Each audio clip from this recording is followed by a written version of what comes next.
masculinas. La principal hormona masculina es la testosterona, ¿sí? ¿Dónde se va a producir la testosterona? Sabemos que en los túbulos seminíferos alrededor están las células de Sertoli y ellas son las que producen los espermatozoides, y las células de Leydig, las células intersticiales, son las encargadas de producir principalmente la testosterona. Pero también otros tipos de andrógenos como la dihidrotestosterona y la androstenediona también son hormonas producidas aquí por estas células.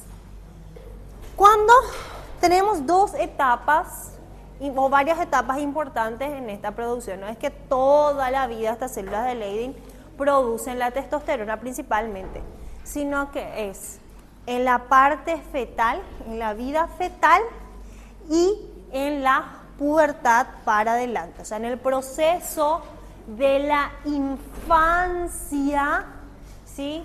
Hasta en el proceso de la infancia no se produce tanta testosterona, se produce en la vida fetal y en los primeros meses de vida del niño y después a partir de la pubertad. Es decir, que a partir de los 6 meses, 1 año, hasta aproximadamente 10 años no se produce esta testosterona. Vamos a ver sus funciones a medida que vayamos desarrollando la clase. Entonces, nosotros tenemos algunos lugares, o sea, el principal lugar donde se producen estos andrógenos es a nivel de las gónadas. En este caso, la gónada masculina es el testículo, ¿sí? Entonces, estos andrógenos serían toda hormona que tenga acción masculinizante. La mayoría de los andrógenos son de consistencia, de composición esteroidea. Entonces son hormonas esteroideas con acción masculinizante, son denominados los andrógenos. Y nosotros tenemos andrógenos principales, ya lo vimos, gónadas, pero también vimos una glándula. ¿Recuerdan qué glándula produce andrógenos también? La glándula suprarrenal es específicamente la corteza suprarrenal. ¿Recuerdan que había capas? Zona glomerular, vascular, reticular. La reticular era la que más producía andrógenos. La reticular hasta con un poquito, ¿verdad? Pero las glándulas suprarrenales solamente menor al 5% produce andrógenos. O sea, que ahí es donde la mujer tiene estas hormonas andrógenas también. Que si la glándula suprarrenal está bien, o sea, no tiene ninguna patología, no va a causar grandes efectos. Pero en caso de que tenga algún tipo de patología, como algún tumor, ¿sí? O una hiperfunción de esta glándula, de la corteza de esta glándula, se pueden producir más cantidades de andrógenos y eso producir especialmente en la mujer algunos efectos físicos visibles de masculinización. ¿Cuáles son los efectos más visibles? El aumento del vello corporal, el hirsutismo, es decir, mujeres y hombres tenemos una distribución de vellos corporales diferentes. Ahora, en el hombre, que es más en piernas, pies, a nivel de la boca, o sea, alrededor de la boca, la cara, aquí en la región suprapúbica, ¿sí? Entonces, se vuelve como una mujer con más vellos, por decirlo de esa manera. La voz también puede llegar a agudizarse. Entonces, tiene como una mujer con aspecto masculino, ¿verdad? Entonces, eso es lo que puede llegar a suceder si es que hay alguna patología a nivel de la glándula. Pero, si la glándula suprarrenal no tiene efectos, ese tipo de alteraciones, no pasa nada. Que también suele llevar a la mujer a tener este aspecto masculino, esta masculinización, el ovario poliquístico. Si bien los ovarios producen aún menor cantidad de andrógenos que inclusive tal vez la glándula suprarrenal. Pero el ovario poliquístico hace que ese ovario sea hiperfuncionante y de esa forma ese ovario produzca más andrógenos y también que se vea ese efecto masculinizador en la mujer, ¿verdad? Y alteraciones a nivel de la corteza suprarrenal no es tan frecuente. No es tan frecuente, pero el ovario poliquístico sí es una patología relativamente frecuente. O sea, hay muchas mujeres que sufren de esto y nosotros ya vimos, los andrógenos son glucocorticoides y todo glucocorticoide genera los efectos que ya vimos a nivel del cortisol o a nivel de la glucosa con su efecto semejante a la del glucagón, ¿sí? Recuerden que el cortisol y el glucagón tienen un efecto agonistas que se potencian. Entonces, acá los andrógenos también pueden causar ese efecto. O sea, la mujer con ovario poliquístico suele tener más niveles de cortisol en sangre y es también más resistencia a la insulina, por ejemplo. O sea, a tener en cuenta esas cositas, ¿sí? También que puede tener otro efecto, visible, que suele suceder mucho, tiene mayor brotes de acné. Brotes de acné. Suele dar muchos brotes de acné también.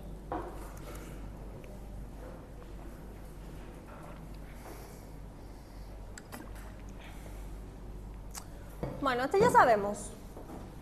Todo esteroide nace del colesterol por la oxidación por la acetilcoenzima A, ¿sí?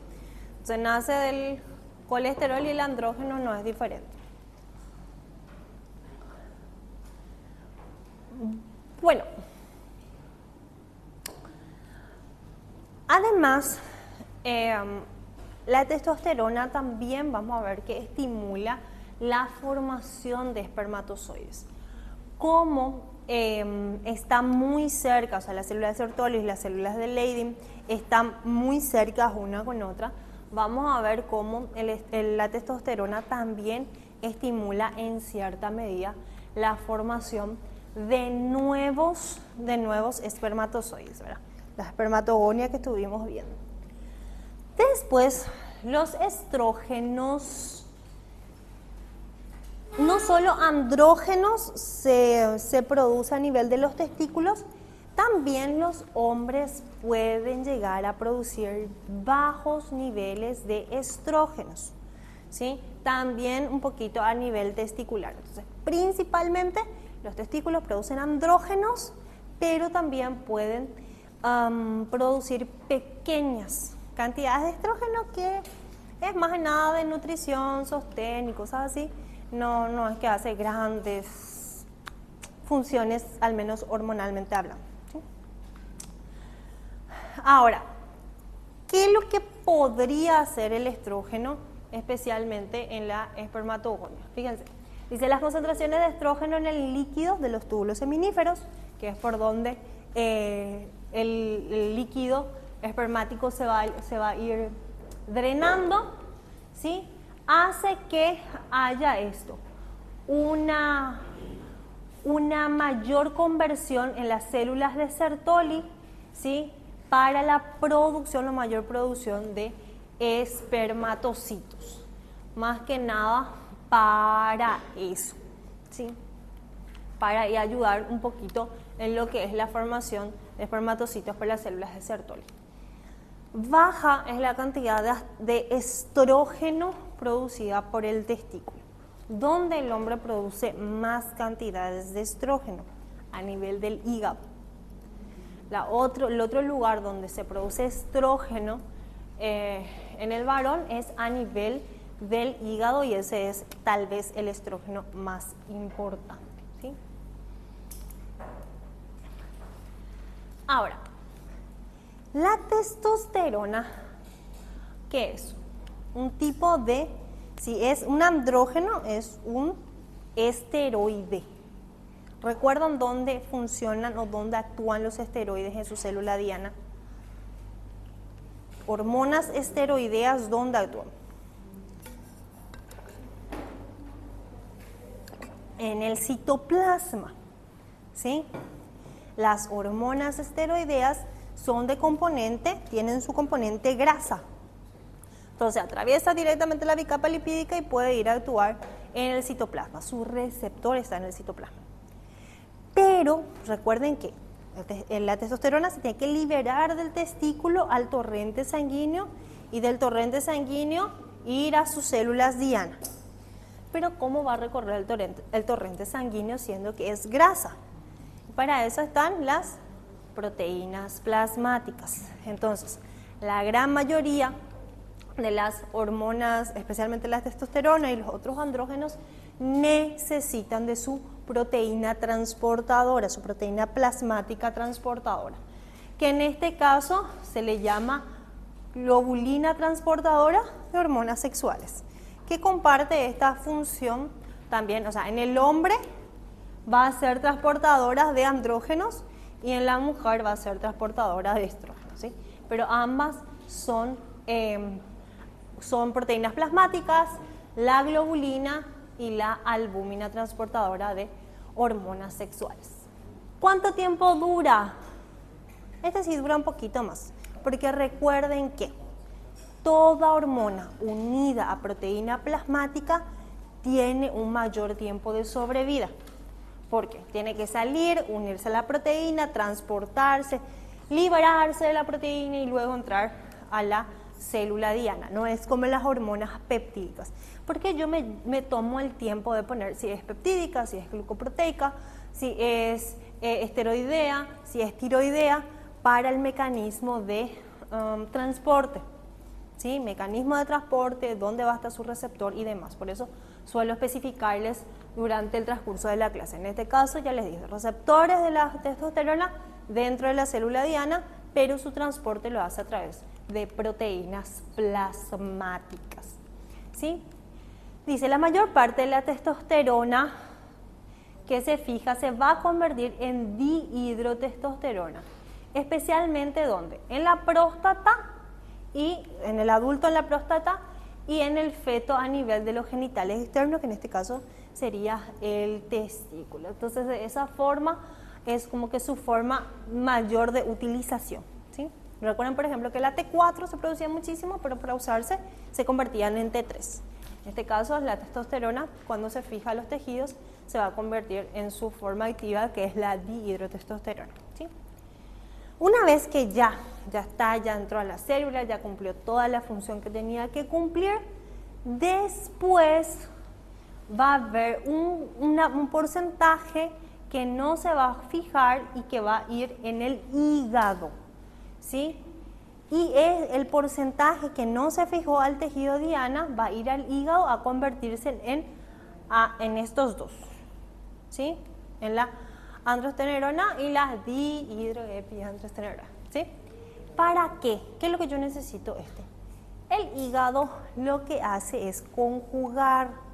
Vamos a ver si nos da el tiempo de ver sangre, pero una de las funciones principales del hígado es conjugar los elementos que le entran, ya sea con ácido glucurónico o con sulfato. En este caso, también conjuga con estos elementos y una vez que los conjuga, los puede eliminar a través de la bilis. La idea es eliminarlo a través de la bilis, ¿por qué? Porque la bilis finalmente va a terminar como materia fecal. Gran parte de la bilis pasa, una vez que ya se secreta desde la vesícula biliar hacia el duodeno, entonces ya va a ser todo el mecanismo, el recorrido intestinal hasta que se secrete a nivel fecal, ¿sí? Entonces esa es una forma de la cual la testosterona se va a eliminar del cuerpo. La otra forma es que sea a nivel renal, ¿sí? Por la degradación y posterior filtración por el riñón, lo convierte en orina y lo elimina de esa manera. Entonces ahí tenemos como el ciclo completo desde dónde se forma, cómo se transporta, dónde actúa y su mecanismo de eliminación, ¿sí? Ese es el paso a paso. Aquí. fíjense. Pero necesitamos, nosotros ya vimos cómo la testosterona sale de las células de Leydig desde los testículos, cómo van a hacerse todo tu proceso metabólico. Pero para que los testículos produzcan testosterona, necesitamos el estímulo de otras hormonas. Y esas hormonas ustedes ya le conocen súper bien, ¿sí? Entonces, vamos a ver que aquí en el hipotálamo, ¿qué se va a producir? Hormona estimulante de gonadotropinas, ¿sí?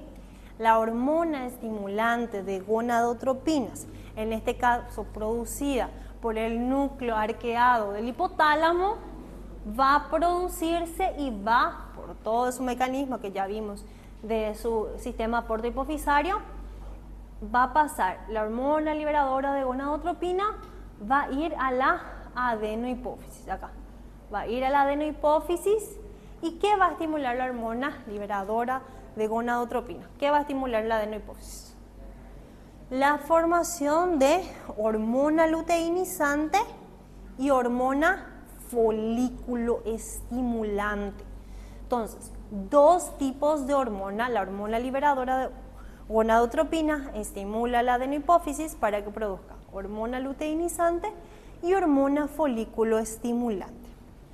Fíjense que es la hormona luteinizante la que estimula la célula de Leydig a que las células de Leydig produzcan testosterona, ¿sí? La LH es la encargada principal de estimular la producción de testosterona.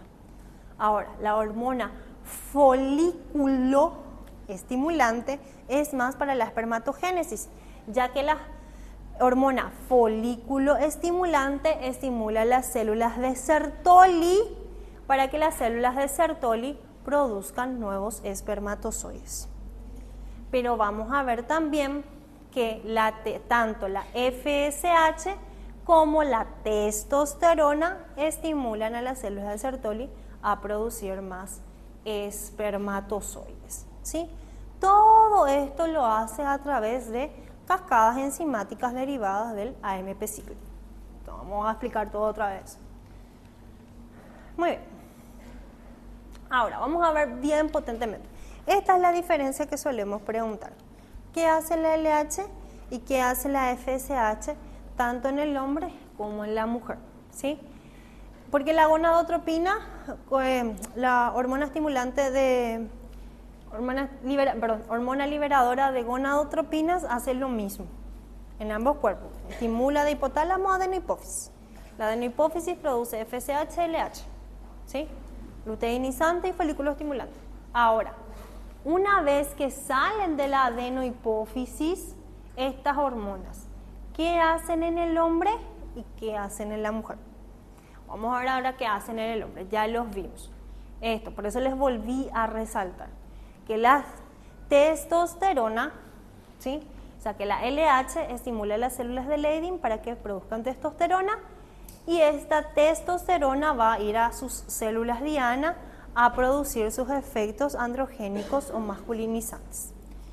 A su vez la FSH estimula las células de Sertoli, la testosterona que ya se produjo le estimula las células de Sertoli para que produzcan espermatogénesis, ¿sí?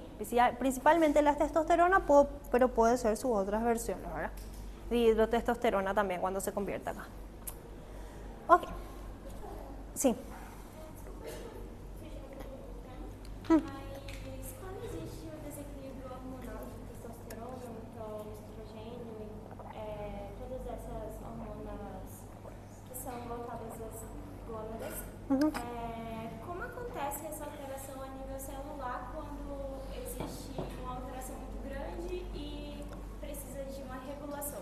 Bueno, ahí tenemos que hacer la medición de los niveles hormonales. ¿Por qué? Porque la alteración puede estar en el hipotálamo, en la hipófisis, en las gónadas o en los otros órganos donde se producen estas hormonas androgénicas. Especialmente si es en la mujer, ovarios, la corteza suprarrenal o hígado. ¿Sí? Entonces, primeramente hay que hacer el nivel hormonal, si está aumentado o si está disminuido. Y descubrir cuál es el órgano en cuestión, el órgano que está sufriendo de la anomalía. ¿Sí? Son dos. Pero, ¿cómo vas a descubrir? Por retroalimentación, entendiendo el mecanismo de retroalimentación negativa. ¿Por qué? Porque, ¿qué va a hacer? Bueno, si funciona tu hipotálamo, se va a producir todo este mecanismo. Si no funciona tu hipotálamo, entonces no solo vas a tener alteración a nivel testicular, sino también vas a tener alteración en los otros lugares. Siempre que el problema esté en hipotálamo, en adenohipófisis, no siempre, pero gran parte de las veces también se afectan otras hormonas, a no ser que sea específicamente la célula en cuestión. ¿Qué sería en este caso de la adenohipófisis, por ejemplo? Solamente las células gonadotrópicas, las que producen la FSH y la LH, nomás están dañadas. O en el caso del hipotálamo, solo el núcleo arqueado está dañado. Pero es muy difícil que sea aislado. Siempre suele ser el órgano completo, o sea, es lo más común. Entonces, ¿qué vos vas a tener aquí? Eso puede ser una alteración, por ejemplo, algún tumor. Algún tumor que pueden ir alterando las hormonas. Entonces, voy a hacer tu medición de FSH-LH está muy baja. ¿Sí?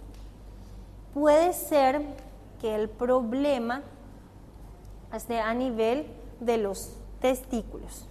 ¿Sí? Y ahí que vos vas a tener, por más que vos vas a tener bajos niveles de testosterona, esto va a estar funcionando inclusive más. ¿Por qué? Porque hay poca testosterona, entonces esto está muy estimulado. ¿Sí? O puede ser que también sea autoinmune, que los anticuerpos ataquen los receptores de cualquiera de estos órganos. También puede darse a nivel autoinmune. Vamos a ver las patologías al final, o sea, van a hacer un resumencito de las patologías. Pero para eso tenemos que entender, para entender la patología, tenemos que entender también su regulación. Y fíjense, aquí todo lo que sea positivo quiere decir que estimula y todo lo que es negativo quiere decir que inhibe. Entonces nosotros ya vimos el estímulo. ¿Qué va a pasar? Cuando suba los niveles de testosterona en sangre, ¿qué va a hacer la testosterona? Altos niveles de testosterona inhibe al mismo tiempo a la adenohipófisis y al hipotálamo. ¿Por qué? Porque estos van a actuar cuando la testosterona esté baja. ¿Para qué? Para estimular su producción. Cuando la testosterona está en niveles adecuados o aumentados, por retroalimentación negativa se manda una señal a la adenohipófisis y al hipotálamo para decirle no es necesario que sigas estimulando porque ya tenemos mucho, ya no es suficiente, entonces eso inhibe automáticamente. Pero también hay una función donde es la hormona inhibina. Hay una hormona también producida a nivel de los túbulos seminíferos del testículo y es una hormona que también va a inhibir a nivel de la adenohipófisis. ¿Sí? Entonces, los mecanismos de estímulo ya vimos: hipotálamo, adenohipófisis a testículo. La adenohipófisis, la LH a las células de Leydig y la FSH a las células de Sertoli. Como yo me voy a recordar, no sé si les va a servir a ustedes, pero para mí Leydig testosterona es un nombre. Leydig testosterona es un nombre y un apellido. Se llama Leydig y su apellido es testosterona. Entonces lo que sobra es de espermatogénesis, ¿sí? Porque son dos, o sea, no son solo dos tipos celulares, pero los más principales son estos, Leydig y Sertoli. Entonces para mí Leydig testosterona, las células de Leydig producen testosterona, ¿sí? Y Leydig con LH. No sé, acabo de inventarlo, pero va a funcionar. Pero puede funcionar. Puede funcionar.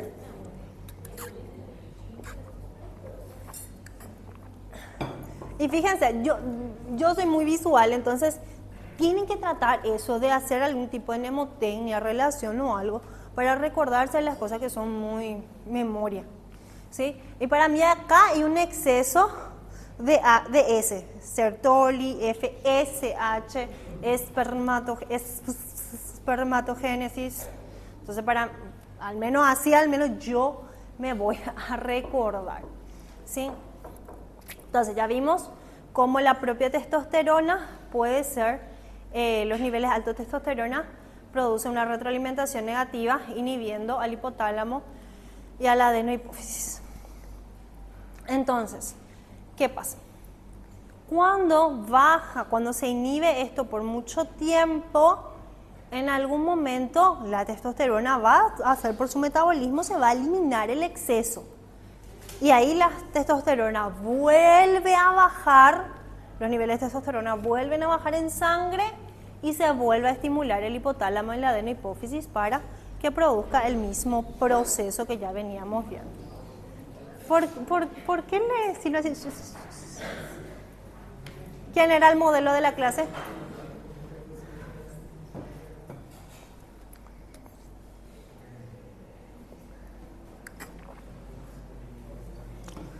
Otro factor que regula la producción de FSH es la espermatogénesis. Cuando no hay espermatocitos, entonces la FSH va a estar estimulada, ¿sí? Si hay pocos espermatocitos, la adenohipófisis va a producir FSH para que la FSH estimule la célula de Sertoli y esto vuelva a sus niveles normales. En cambio, si tenemos ya niveles normales de espermatozoides o inclusive aumentados, esta FSH también puede llegar a inhibirse. Todo es retroalimentación negativa. Ahora, esta función de la inhibina. La función de la inhibina, también producida por la célula de Sertoli, es así. Si la FSH ya está estimulando demasiado las células de Sertoli, es como que se va a despertar un mecanismo de defensa o de regulación. Como que esta célula se siente demasiado sofocada por el intenso estímulo, entonces para defenderse, entre comillas, la célula de Sertoli produce la inhibina para que la inhibina inhiba directamente a las células gonadotróficas. Pero tiene una especial afinidad para inhibir a la FSH. ¿Sí? Y de esa manera la inhibina controla la espermatogénesis. ¿Sí? ¿Dudas hasta ahí? Ya sé que están haciendo el mayor esfuerzo para atenderme, pero... Então a inhibina ela vai inibir o FSH, não? Sí, principalmente. Na verdade, Principalmente. Não é mutação, né? Ela é para se defender do estímulo que está vindo, né? Para mandar para bloquear a FSH. Sí, porque fíjate, para que se produzca, acá la FSH tiene relación con la espermatogénesis. ¿Cómo los espermatozoides van a estimularse? La producción de espermatozoides, ¿cómo se va a estimular?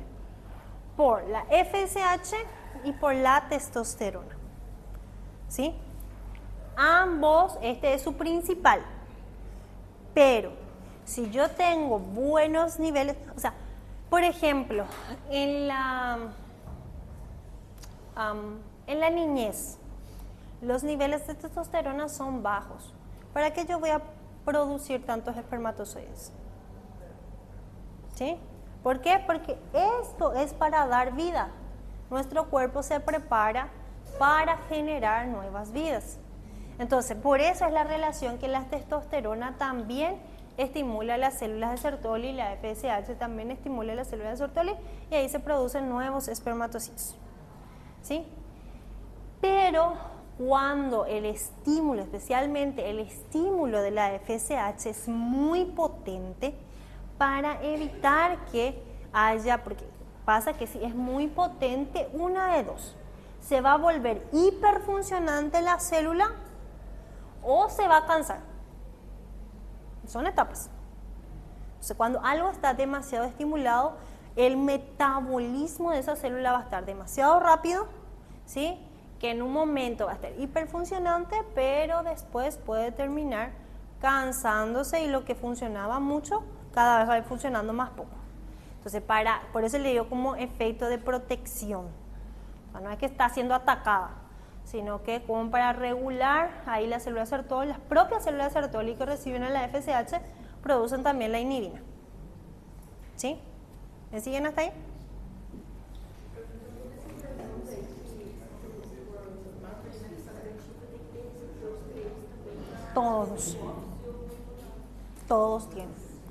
Todos tienen receptores. Uno de los más grandes lugares donde hay receptores a nivel del hipotálamo.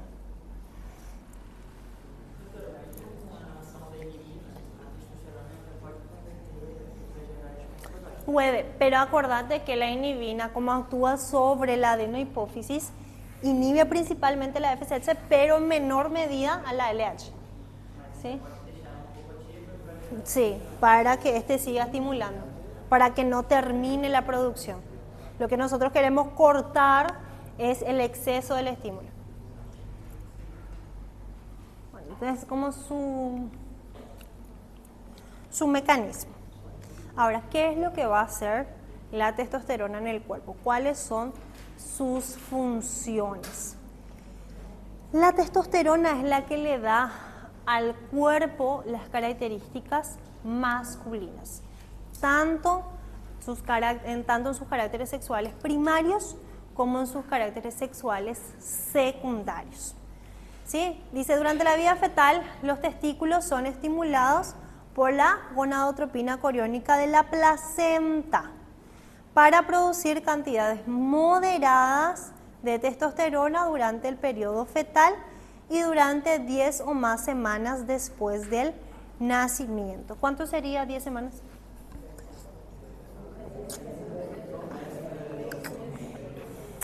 ¿2 meses, 3 meses? Ay, es horrible con las embarazadas. ¿De cuántos meses estás? Estoy de tantas semanas y uno.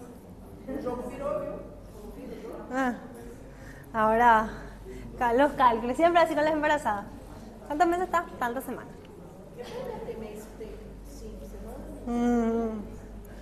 Bueno, entonces fíjense, ¿por qué nosotros necesitamos tener testosterona en la vida fetal?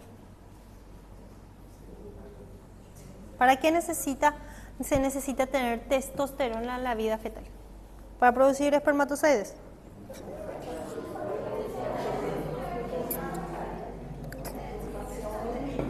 Porque tiene que crecer el órgano genital masculino y decir, este es un niño. O sea, para que haya la revelación de sexo, para que todos podamos comer y recibir regalos. Para eso funciona. Y sabe también. Saben que por favor, si van a hacer algún show de revelación y van a descubrir que es niña, por favor no pongan lila, porque el papá no entiende. O le pone un azul o un rosado, pero lila no. Porque el papá, sean bien específicos. Bueno, entonces por eso, la gonadotropina coriónica placentaria estimula la producción de testosterona. En el nacimiento, hasta que nazca el niño. Ponerle que tu bebé va a tener 3 meses de nacido ya. Hasta ahí puede producir. Y desde esos 3 meses aproximadamente para la producción. Baja todos los niveles de testosterona y recién cuando va a iniciar la pubertad vuelven a subir. Y ahí prácticamente por el resto de la vida sí es un hombre saludable. Ya lo veremos. Ya le dejo por qué. Bueno, vamos a ver qué es lo que hace a nivel fetal. Chicos, estos van a ser los puntos que yo voy a tirar de feto porque no vamos a desarrollar más hormonas fetales después. Bueno, ¿dónde se desarrolla la testosterona? A nivel de los testículos. ¿También en el feto? Sí, también en el feto. A partir de las 6 o 7 semanas de vida. Es decir, que con 4, 5 semanas todavía no podemos diferenciar el sexo del bebé. ¿Sí? A partir de la semana 6 a 7 inicia la producción. Y ya en las semanas siguientes se puede saber el sexo del bebé. Entonces, a partir de la semana 6 y 7, empieza en este caso, se va a formar testosterona. ¿Sí? Vamos a suponer que va a ser un niño. Entonces, esta testosterona producida en el testículo, en el pequeño testículo del bebé, es lo que va a generar que esos órganos sexuales vayan creciendo. Se va a crecer el testículo, va a empezar a ver el botón prostático, va a empezar a ver el botón peneano y que después eso se ve en la ecografía. ¿Sí? Ahora también ya hay exámenes de sangre para saberlo, pero se confirma con la ecografía. ¿Sí? Después, una vez que ya sabemos que es niño, ¿cuál es la otra función? Además del crecer estos órganos masculinos, también recuerden que, bueno, ¿dónde se forma el testículo? ¿Dieron embrión ustedes? ¿Dónde se forma el testículo? ¿En qué parte se forma el testículo de los niños? Antes de que llegue al escroto. Retroperitoneal. ¿Qué quiere decir eso? Que el testículo tiene que ir desde atrás, empujando todo el peritoneo, yendo hacia la pared abdominal anterior y descendiendo hasta los escrotos. ¿Qué pasó? Nadie dijo que es fácil. Mentira, yo les apoyo. La vida de usted no es difícil. Siempre andan forzando la situación.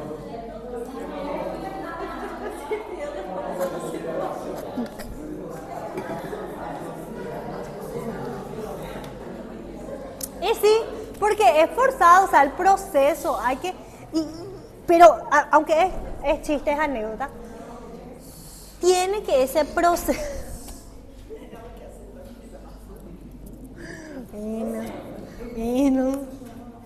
Ok, ¿qué pasa si el testículo no desciende? O evidentemente a nivel peneano, o sea, si hay cantidades relativas de testosterona, se va a ver el botón peneano, pero puede ser que por dos motivos. La primera es que la cantidad de testículos no eran lo suficientes, por eso no hubo ese proceso de descenso, la cantidad de testosterona no era suficiente, entonces no hubo el descenso del testículo de forma adecuada, o puede ser que haya una malformación anatómica, por el cual, o sea, no se forme el cordón espermático, no se forme el conducto inguinal, o haya una alteración a nivel de la pared abdominal o del peritoneo parietal posterior, o sea, alguna alteración a nivel anatómico. Lo que sí que el testículo no descendió. ¿Cuánto tiempo puede pasar? O sea, el niño puede nacer y se le hace, la pediatra tiene que hacerle en el recibimiento la inspección completa. Y la inspección completa consiste en apretar los escrotos para ver si los testículos descendieron por completo. ¿Cómo yo sé que está el testículo? Por luz. No me acuerdo cómo se llama la técnica. Pero es súper fácil. Se pone una linterna. ¿Alguien tiene algo transparente? Vamos a poner. Acá está transparente. Permiso. Se hace esto. ¡Así mismo! Si hay algo raro, porque esto que exactamente igualito es, así mismo es. ¿Qué tiene agua? Tiene líquido y está dentro de una bolsa. Si yo pongo la luz y refleja la luz, quiere decir que no hay nada sólido adentro. Y ahí se busca dónde está el testículo. ¿Sí? Ya le veo a los niños. ¡Ay! Si tardan en el baño, sus compañeros ya saben por qué. Bueno,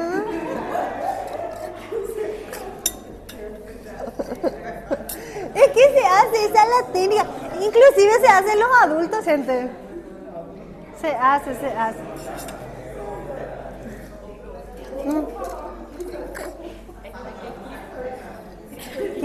Cryptorquía.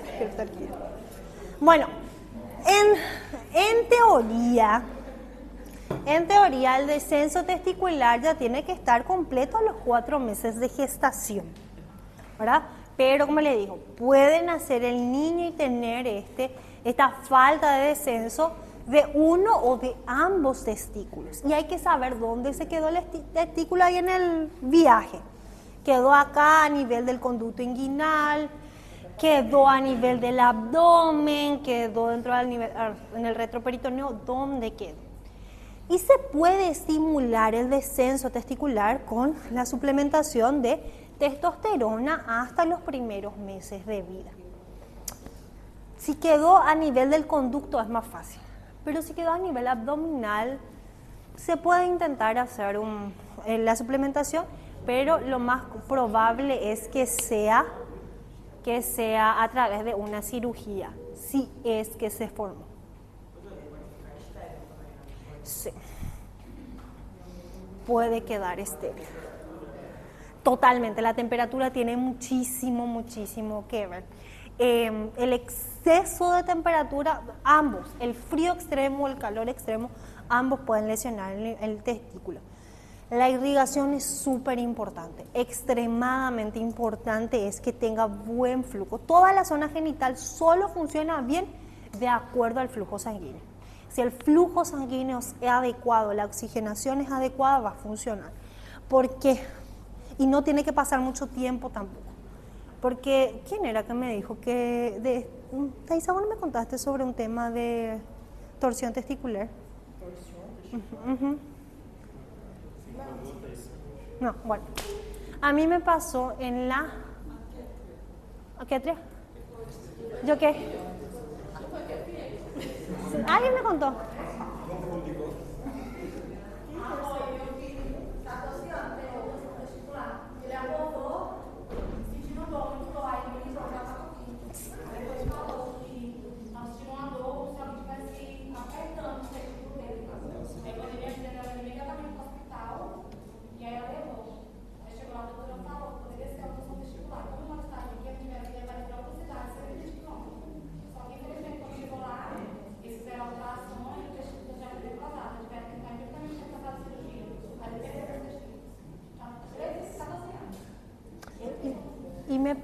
Y me pasó eso con un paciente, pero como es una zona, o sea, hay niños que son más sueltos, pero en este caso era un niño que tenía mucha vergüenza. Doutora, e antes disso, ela tinha recebido um quadro, que sentiu uma dor do lado esquerdo, só que ele me falou assim, que não era apendicite, porque era do lado esquerdo. Só que eu acho, depois que isso aconteceu, eu acho que ele já tinha sentido alguns sintomas antes de ter acontecido. E eu levei no médico, ele teve internado, fizeram a ultrassom, fizeram tudo nele, e ninguém descobriu nada. Ele estava levando para casa, até que chegou esse ponto agora. Foi ano passado isso que aconteceu. Ahí está, y lo mismo nos pasó a nosotros. Ese año fue. Porque el descarte... Yo me acuerdo de la historia. Porque el descarte se hizo porque es del lado izquierdo. En el caso de mi pacientito era del lado derecho. O sea, se le estaba tratando como una apendicitis. Pero él no hacía Bloomberg positivo. El hombre que tenga dolor en fosa ilíaca es muy difícil. Dolor en fosa ilíaca para el hombre no es muy común. ¿Sí? O si es del lado derecho, lo primero que se piensa es apendicitis, si es del lado izquierdo, diverticulitis. Ahora, en un adolescente es muy raro que tenga apendicitis o diverticulitis. Diverticulitis al menos no, pero apendicitis hasta que sí, ¿verdad? Pero este niño no quería que se le haga la inspección completa. Bueno, estábamos de guardia la doctora Patricia y yo, ¿verdad? O sea, no quería lo que le toquemos, ¿verdad? Entonces era muy difícil hacerlo, porque al niño se le hace, bueno, en este caso ya no era niño, ya tenía 14 años, adolescente. Entonces, entre esperar la ecografía, lo que nos dijo el cirujano es, bueno, esperen que viene por la ecografía porque la palpación no era concluyente, ¿verdad? Y totalmente era una torsión testicular que se descubrió unas horitas después, ¿verdad? Entonces, igual por más que el procedimiento se hizo enseguida, igual ya hubo necrosis a nivel testicular y como se le dice es cirugía de extirpación. Eles falaram que em alguns casos deles, como ele veio realmente imediatamente para o hospital, se fosse uma cidade que tivesse cirurgião, talvez ele tivesse como reverter a situação. Só que a comunidade tão severa e não deu mais tempo. Y tenemos, al menos acá en Paraguay, hay muy pocos cirujanos pediátricos disponibles.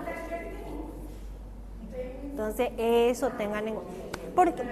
¿Por qué traigo a colación estos temas? Porque son cosas que suceden y son cosas que tienen que tener en cuenta, o sea, que tienen que pensar.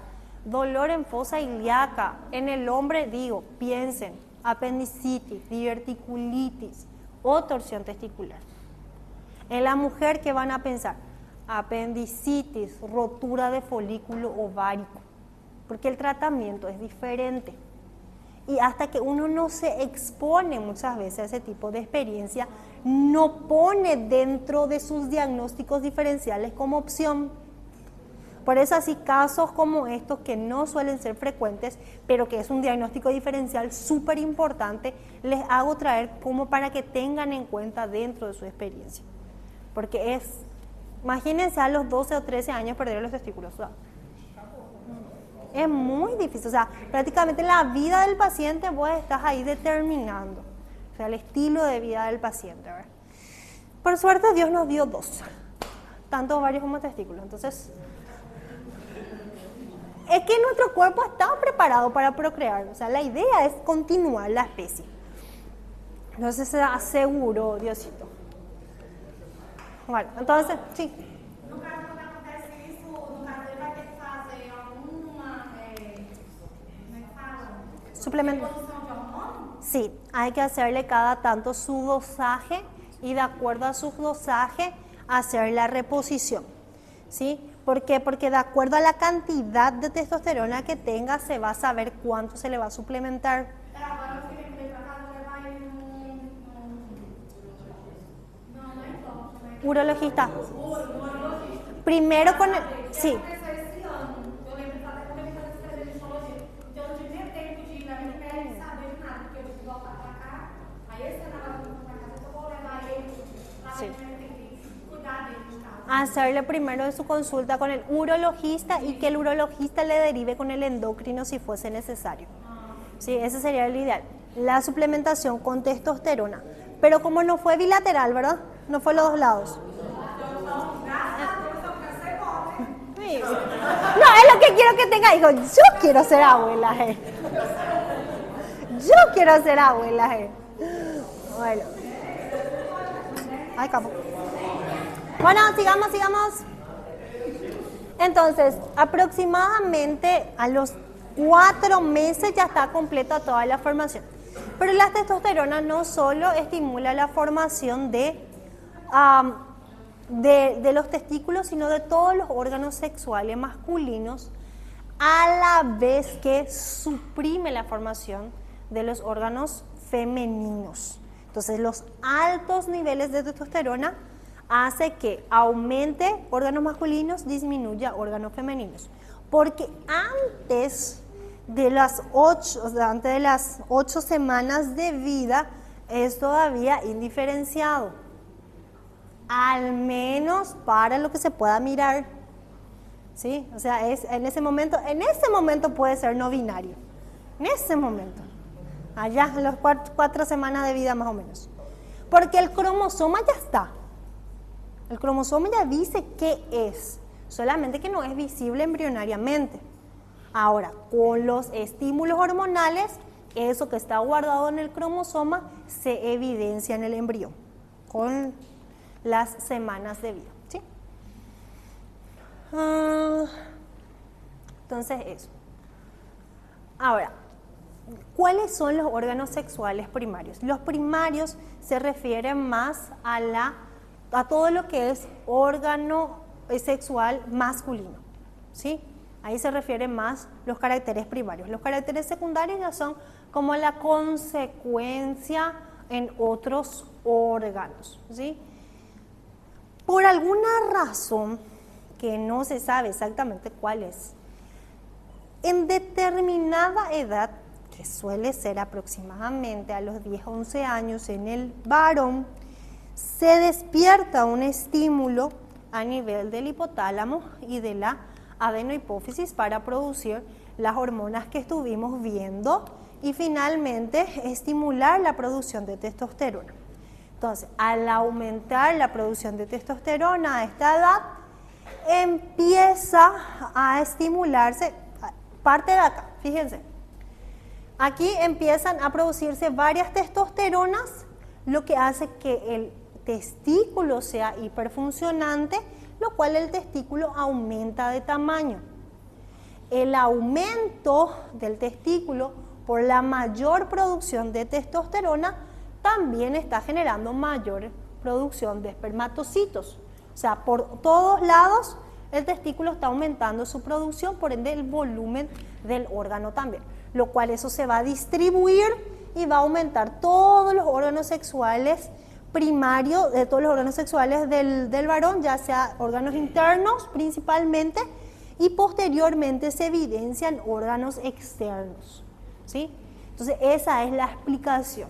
Todo gracias aquí al aumento en el estímulo que hace el hipotálamo a la adenohipófisis, la adenohipófisis al testículo y el testículo al resto de los demás órganos, donde más o menos tenemos el mayor pico de formación, que empieza a aumentar a los 10 años aproximadamente.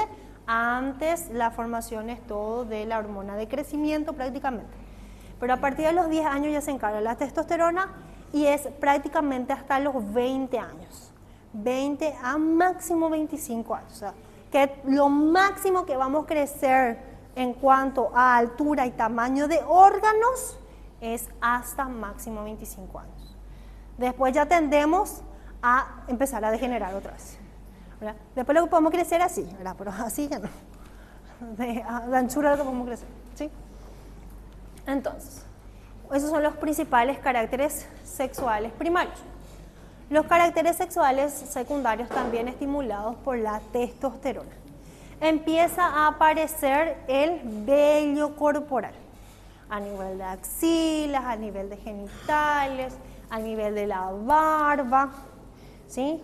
A nivel de los brazos, piernas, a miembros superiores e inferiores, a nivel del torso. En el pecho y en la espalda ya depende de la genética de cada uno. Pero lo paradójico, simpático, no sé cómo le van a llamar, es que el vello corporal aumenta, pero el cabello disminuye. Por eso es que mientras más testosterona produzcan, más entradas tienen. ¿Por qué? Por el exceso de testosterona produce calvicie. Claro que esto también tiene mucho que ver la genética, ¿sí? Bueno, no todo puede ser muy lindo, no todo puede ser muy lindo. ¿Ah? Entonces, eso es. Produce aumento del vello corporal, pero genera calvicie. También la testosterona tiene mucho que ver con el aumento de la recaptación proteica. Aumenta las proteínas en prácticamente todo el cuerpo, el depósito de proteínas.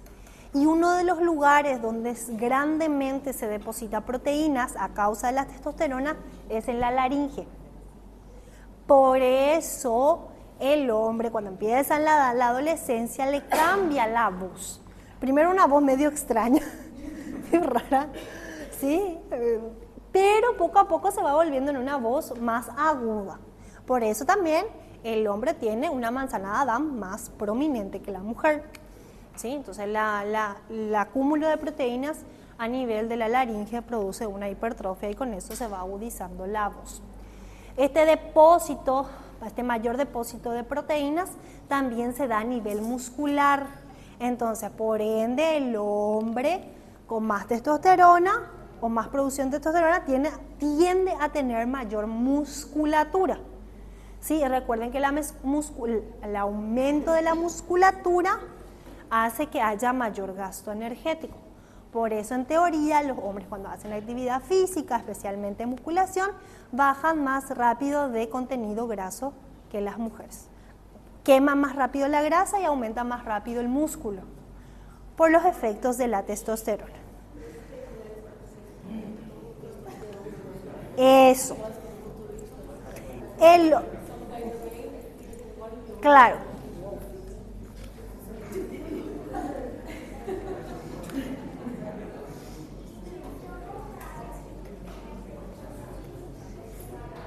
Bueno, ya les voy a mostrar. Acá justamente les puse. No lo digo yo, lo dice el gaito. ¿Sí? No solo a nivel muscular, sino en todo el cuerpo hay este depósito de proteínas, lo cual aumenta el tamaño del órgano y uno de esos órganos es el músculo. Pero ¿qué dice el gaito? Dice, debido al gran efecto que tiene la testosterona y otros andrógenos en la musculatura del cuerpo, los atletas utilizan ampliamente los andrógenos sintéticos para mejorar su rendimiento muscular.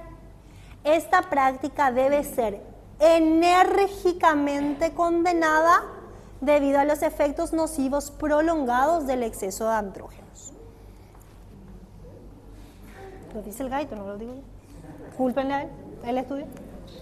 La testosterona, los andrógenos sintéticos también se utilizan ocasionalmente en la vejez como una hormona de la juventud. Pero para mejorar, dice, la fuerza y vigor muscular, pero con resultados cuestionables, porque tiene otros efectos. La terapia de reemplazo de testosterona en hombres de edad avanzada puede aumentar el riesgo cardiovascular. Kaisa. Bueno. Ajá. Entonces, cuidadito.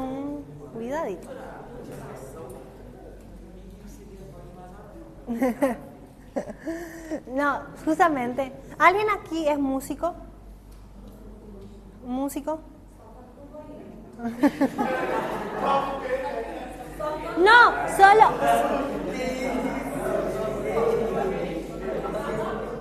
No para que cantes. Solo para que nos explique la diferencia entre grave y agudo, nada más. No, ¿vos sabés? ¿Cómo sería el agudo? ¿Y el grave? ¿Cómo sería una voz grave? No.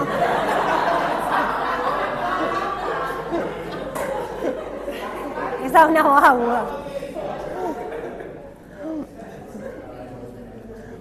Sí.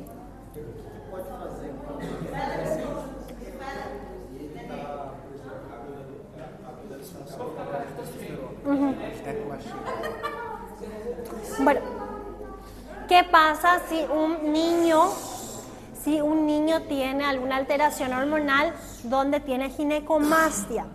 En ese caso, el niño capaz tenga la cantidad de testosterona adecuada, pero el problema está en el estrógeno. Produce demasiado estrógeno. Entonces, siempre, para identificar el tipo de anomalía hormonal es hacer el dosaje de todas las hormonas. Capaz, ¿por qué? Porque vos capaz pida FSH, LH, pero después en otras hormonas podés tener. Vieron que las hormonas están muy relacionadas, entonces lo ideal sería el dosaje completo. Carísimo, pero es donde tenés el abanico de posibilidades de cuáles pueden estar interactuando con cuáles, ¿verdad? En el caso de que falte testosterona, obviamente se puede hacer la testosterona suplementaria, o sea, la la sintética, y que no le va a causar efectos nocivos. ¿Por qué? ¿Dónde está el efecto nocivo? El paciente tiene niveles adecuados y le carga más. Pero si no tiene luego, no va a ser un efecto nocivo, va a ser un efecto donde va a estabilizar la cantidad. Y ahí tenemos que ver qué pasa, porque yo le puedo suplementar a mi paciente y por un tiempo, pero si la FSH o la LH no existe o no existe la hormona liberadora, no va a producir nunca. ¿Sí? Entonces eso hay que tener en cuenta. Otra cosa que produce, otro carácter secundario, es que la testosterona hace que la piel del hombre sea gruesa. Ya hicieron práctica de microbioquímica, ¿verdad? ¿Le perforaron a sus compañeros? Es más difícil que perforar la piel femenina, ¿sí? La piel se vuelve más gruesa y las glándulas sebáceas se hacen más funcionantes. Por eso, muchas veces durante el periodo de la adolescencia, el niño, el adolescente varón, suele tener brotes de acné, que después con los años va pasando porque las glándulas sebáceas se van adaptando. Después, otra cosa, a nivel de los huesos, ¿por qué los varones son más altos que las mujeres? O algunos. Porque por el mayor depósito, porque la testosterona, dijimos, hace que se deposite más proteínas en las células del cuerpo. Y uno de esos lugares es a nivel del hueso. Entonces, la testosterona estimula el mayor depósito, especialmente de calcio. Entonces, eso hace que haya mucho calcio disponible, haya mayor osificación, ¿sí? Entonces, pueda crecer también, ¿sí? Y también un lugar donde el calcio o la testosterona se deposita en mayor cantidad es a nivel de los huesos de la pelvis. ¿Por qué? Porque le da el formato de pelvis masculina. ¿Cómo es el formato de la pelvis masculina? Acá. Dice, estrecha la salida de la pelvis, es chiquita y larga. ¿Sí? La pelvis femenina es más abierta, es más ensanchada. ¿Sí? ¡Ay! Mi regalo, no. Y entonces tiene más fuerza. ¿Saben lo que es un embudo? ¿Saben lo que es un embudo? Ajá. Eso. Y la mujer tiene una pelvis más en forma de huevo, más ovoide. Esas son las características que hace la testosterona. Acá dice, aumenta en gran medida la fuerza de toda la pelvis para soportar la carga de la musculatura. Acá dice, debido a la capacidad de la testosterona para aumentar el tamaño y la fuerza de los huesos, a veces se usan nombres mayores para tratar la osteoporosis. Las mujeres tenemos más problemas de osteoporosis posmenopausia. Después vamos a ver eso con las mujeres, ¿sí? En fin. Aumenta la tasa de metabolismo basal. Queman todo más rápido, por eso tienen más hambre más rápido, por eso comen más. Aumenta la cantidad de eritrocitos, no es tanto, o sea, aumenta la cantidad de glóbulos rojos un poquito más. Por eso cuando hacemos un análisis de sangre en el hombre siempre tiene más glóbulos rojos que las mujeres. ¿Sí? Y actúa también sobre el equilibrio de electrolitos y agua. Dice, muchas hormonas esteroideas aumentan la reabsorción de sodio en los riñones, entonces tiene un pequeño efecto mineralocorticoide. Pequeño efecto, pero casi nada. Y bueno, con esto vamos llegando al final. Dice, durante el embarazo, este ya es del lado de la mamá, ¿sí? Durante el embarazo la hormona gonadotrópica coriónica humana, ¿sí? La que dice que estamos embarazadas, ¿ah? ¿Qué hace? Esta hormona es producida por la placenta. Por la placenta, o sea, cuando se empieza a formar placenta, esta hormona es la que se mide para saber si hay embarazo o no, ¿sí? Y eso es una hormona transplacentaria, o sea, atraviesa o sea, la circulación de la madre y del feto también, ¿sí? Esta HCG dice, tiene los mismos efectos que la LH. Si tiene los mismos efectos que la LH, ¿qué va a producir? Aumento de liberación de testosteronas por las células Leydig del feto. Al principio, en la vida fetal, entonces, la hormona, la HCG de la mamá, es la que estimula al testículo del bebé, ¿sí? Ahora, cuando ya nacimos, ya normalmente todas estas cantidades hormonales van descendiendo y esto va a estimularse recién en la pubertad para el resto de la vida. Pero hay una etapa, ¿sí? Una etapa ya en la vejez, porque las mujeres tenemos, que no es tampoco en la vejez, tampoco tenemos, pero hay una etapa que se llama menopausia y posteriormente climaterio, ¿sí? Después de la menopausia viene el climaterio. El hombre también tiene climaterio, ¿sí? También tiene climaterio masculino. Sí, también. Dice, después de la pubertad, la adenohipófisis del hombre produce hormonas gonadotróficas por el resto de la vida y al menos algo de espermatogénesis, generalmente hasta la muerte. Algo, dice. Testosterona sí va a producir. Espermatozoides va a ir descendiendo la cantidad y calidad de los espermatozoides producidos a medida que avanza la edad del hombre. Dice, sin embargo, muchos hombres comienzan a presentar funciones sexuales que disminuyen lentamente a finales de los 50 o 60 años. Especialmente si, y acá están, fuman, obesidad, trastorno cardiovascular, trastorno metabólico, presión alta, aterosclerosis, diabetes.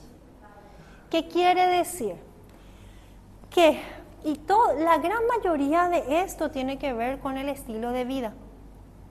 O sea, un estilo de vida que no sea saludable genera disminución de la testosterona, pero también genera disminución de la producción de espermatozoides. O los espermatozoides que se producen no son de buena calidad, ¿sí? En cambio, si los hombres son sanos, continúan siendo viriles hasta los 80 o 90 años.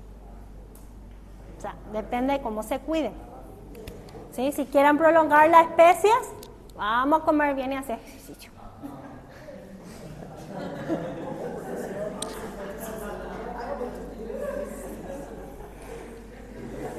Ahora, fíjense, dice una disminución lenta y gradual de la función sexual está relacionada con la disminución de la secreción de testosterona. A esa disminución de la función sexual es llamada de climatérico, pero dice climaterio masculino. Que recuerden, si quieren mantenerse fuertes, viriles y seguir teniendo hijos a los 90 años, es tiempo de cuidarse. Es tiempo de cuidarse. Ahora, si no se cuidaron, igual tuvieron hijos, si les salieron los hijos bien, check. Y si sus hijos no les parecen, ya es por fe. Pero en fin, sigan siendo sus hijos. Es por amor. Es por amor. ¿Sí? Ok, este nosotros ya lo vimos. La formación de espermatozoides. La función. ¿Nosotros vimos esto? Ajá, se la próstata.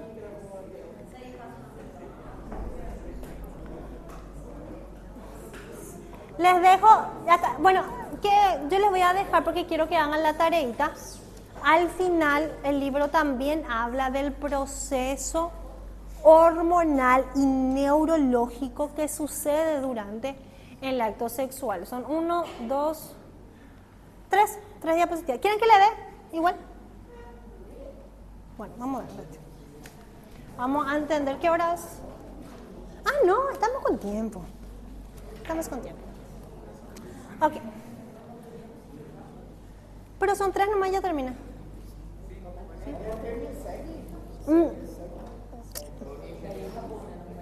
¿Ah? Sí, va a haber tarea. Tarea porque necesitamos acumular puntos. Bueno, ahora, ya vimos todo cómo se forma la testosterona, cómo se forman los espermatozoides. Ahora, para que haya un nuevo ser, comúnmente lo normal es que haya un acto sexual para que pueda haber la formación de la vida. Obviamente que se puede hacer hoy en día por in vitro y nada, pero es caro. Entonces, hagámoslo a la antigua. Ok, ¿cómo va a suceder en el sistema nervioso para que ocurra ese proceso, ese paso a paso? Y recuerdan siempre, los estímulos llegan por el sistema nervioso sensitivo y se ejecutan por el sistema nervioso motor, en conjunto, como es un órgano, con el sistema nervioso autónomo. Todo lo que nosotros ya estuvimos viendo, ¿sí? Entonces, para que inicie ese estímulo sexual, tiene que llegar el estímulo por las diferentes vías que ya vimos. A través de los ojos, a través del oído, a través de la nariz, de la boca y del tacto, ¿sí? Todo eso estimulan al encéfalo, al sistema nervioso central, para que se produzca esta sensación sexual. ¿Quién es el encargado de producir o de llevar esta información? El nervio pudendo. Quédense quietos, ya vamos a terminar. ¿Sabe qué parece cuando quieren copiar en el examen? Así mismo son. Hey.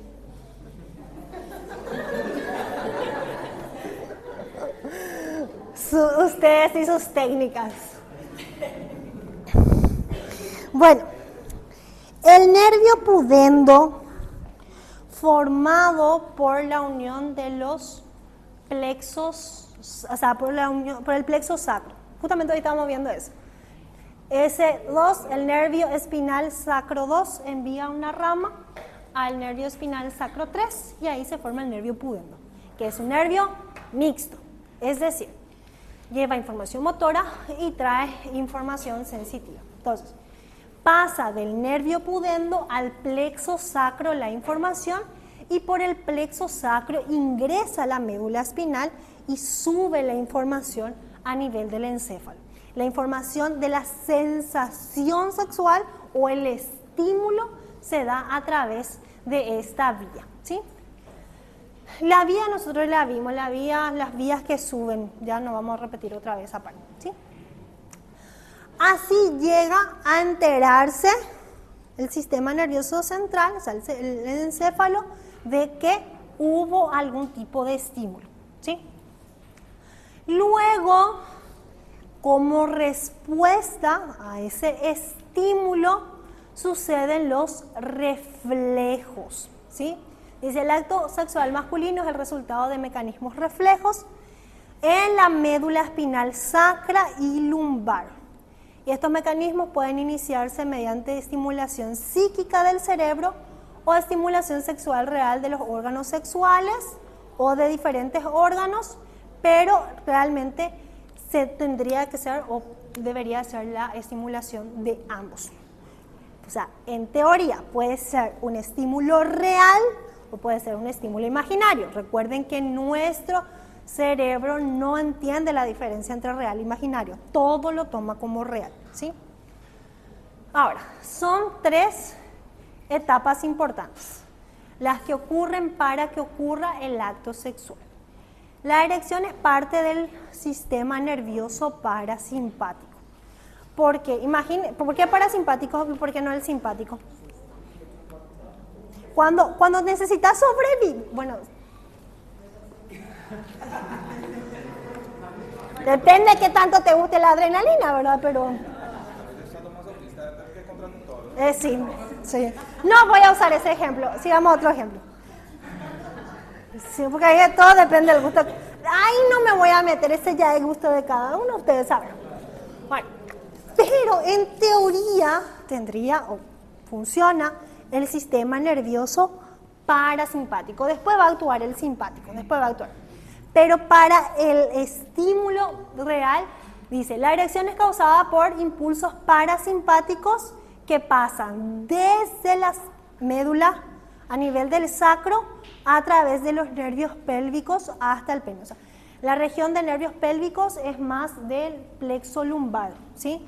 Pero también tiene una pequeña relación con el plexo sacro. Entonces, va a pasar desde la región de la médula hacia la región genital. ¿Qué libera? ¿Por qué el parasimpático? Porque se libera esto: óxido nítrico y péptido intestinal vasoactivo. Entonces libera acetilcolina, óxido nítrico y péptido intestinal vasoactivo. ¿Por qué? ¿Ustedes recuerdan cuál es la función de esto? Vasodilatación. Sin vasodilatación no hay erección. Necesita cargarse de sangre. Por eso el parasimpático estimula la liberación en los vasos sanguíneos, ¿sí? Después de esto, a través de los nervios pélvicos, que se liberen estas sustancias vasodilatadoras. Y aquí el óxido nítrico va a estimular la formación de un segundo mensajero, que en este caso es el GMP cíclico. ¿Qué hace el GMP cíclico? El GMP cíclico aumenta aún más la vasodilatación porque hace que las arterias se relajen. Y al relajarse las arterias por el estímulo real o imaginario, hay un mayor flujo, porque cuando por el proceso de la excitación hay un mayor, a nivel al menos del corazón, va a haber un mayor flujo sanguíneo. Ese flujo sanguíneo, ese aumento del gasto cardíaco va a ir para la región genital. Y ya que la región genital está vasodilatada, se va a cargar de bastante sangre, oxígeno y demás, porque el metabolismo que va a ocurrir a ese nivel va a ser grande. Entonces, para eso se hace todo eso.